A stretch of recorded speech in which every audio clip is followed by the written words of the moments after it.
তুলনায় যে ভোটের হার দেখানো হয়েছে তা দেশের সচেতন জনগোষ্ঠীর নিকট গ্রহণযোগ্য হয়নি।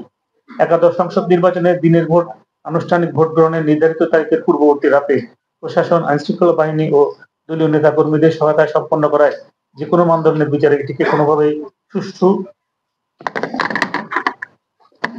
নির্বাচন বলার অবকাশ নেই।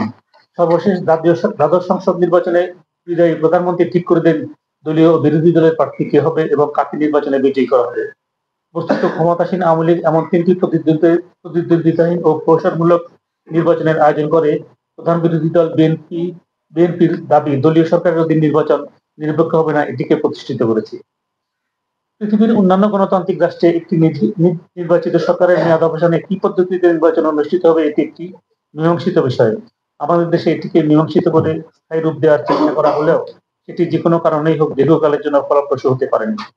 এই আশা ও লক্ষ্য নিয়ে প্রথমত ঔপনিবেশিক ব্রিটিশ এবং দ্বিতীয়ত পাকিস্তানি শাসন হতে মুক্তি লাভ করে এদেশে জন আশার প্রতিফলনে স্বল্প সংখ্যক সরকার গঠনের পর মেয়াদ পূর্ণতায় পুনর্নির্বাচনের সময় আগত হয়েছে, তখনই দেখা গেছে নির্বাচনকে প্রভাবিত করার জন্য ক্ষমতাসীনদের পক্ষ হতে অশুভ উদ্যোগ, এই অশুভ উদ্যোগের কাছে জনআকাঙ্ক্ষা বারবার পরাভূত হয়েছে। দশম, একাদশ ও দ্বাদশ সংসদ নির্বাচনে জনআকাঙ্ক্ষার বিপরীতে আওয়ামী লীগের তথাকথিত বিজয় হলো এই বিজয় যে গৌরবের ছিল না তা দেশের সকলেই উপলব্ধি করতে পেরেছে। এই নির্বাচন তিনটির মাধ্যমে আওয়ামী লীগের কপালে যে কলঙ্কের তিলক লেগেছে তা সহজে মুছবার নয়। গণঅভ্যুত্থান পরবর্তী বর্তমানে যে অন্তর্বর্তী সরকার ক্ষমতাসীন তাদের কাজ যদিও স্বল্পতম সময়ের মধ্যে ন্যূনতম সংস্কার পরবর্তী সকল দলের অংশগ্রহণের মাধ্যমে প্রতিদ্বন্দ্বিতাপূর্ণ, অবাধ, সুষ্ঠু ও নিরপেক্ষ নির্বাচনের আয়োজন। সে আয়োজনের পক্ষে তারা প্রকৃত অগ্রসরে কতটুকু আগ্রহী তা এখনো পরিষ্কার নয়। আর তাই অন্তর্বর্তী সরকারের প্রকৃত চাওয়া কি তা যতক্ষণ পর্যন্ত নির্ধারিত না হবে ততক্ষণ পর্যন্ত দেশ ও জাতিকে অনিশ্চয়তার মধ্যে থাকতে হবে। অনিশ্চয়তা দেশের জন্য মঙ্গল নাকি অমঙ্গলজনক তা একমাত্র অন্তর্বর্তী সরকারের আগামী দিনের কর্মসূচি ও কার্যাবলীর উপর নির্ভর করবে।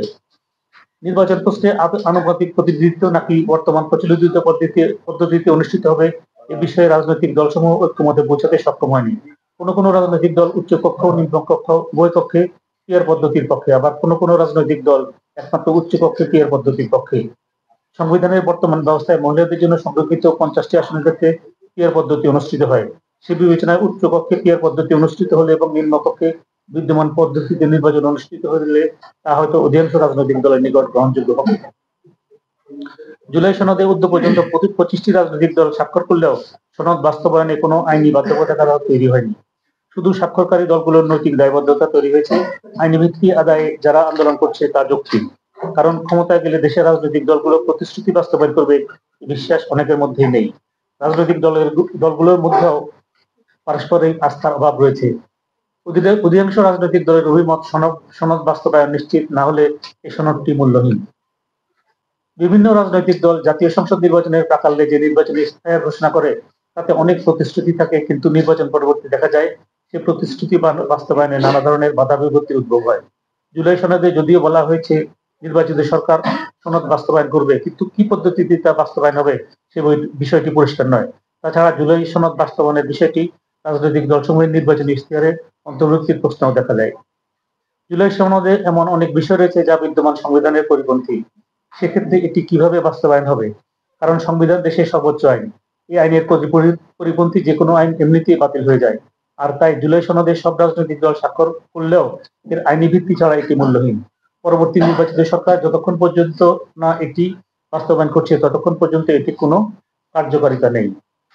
সংবিধান সংশোধনের ক্ষেত্রে 2/3 সংখ্যাগরিষ্ঠতার আবশ্যকতা রয়েছে। আগামী সংসদ নির্বাচনে কোনো দল এককভাবে 2/3 সংখ্যাগরিষ্ঠতা না পেলে তা কিভাবে বাস্তবায়ন হবে এটি একটি মৌলিক প্রশ্ন। তাছাড়া গণভোটে জুলাই সনদ অনুমোদিত হলেও তা যতক্ষণ পর্যন্ত না সংসদের 2/3 সংখ্যাগরিষ্ঠতায় অনুমোদিত না হয় এর বাস্তবায়ন কঠিন বাধার সম্মুখীন।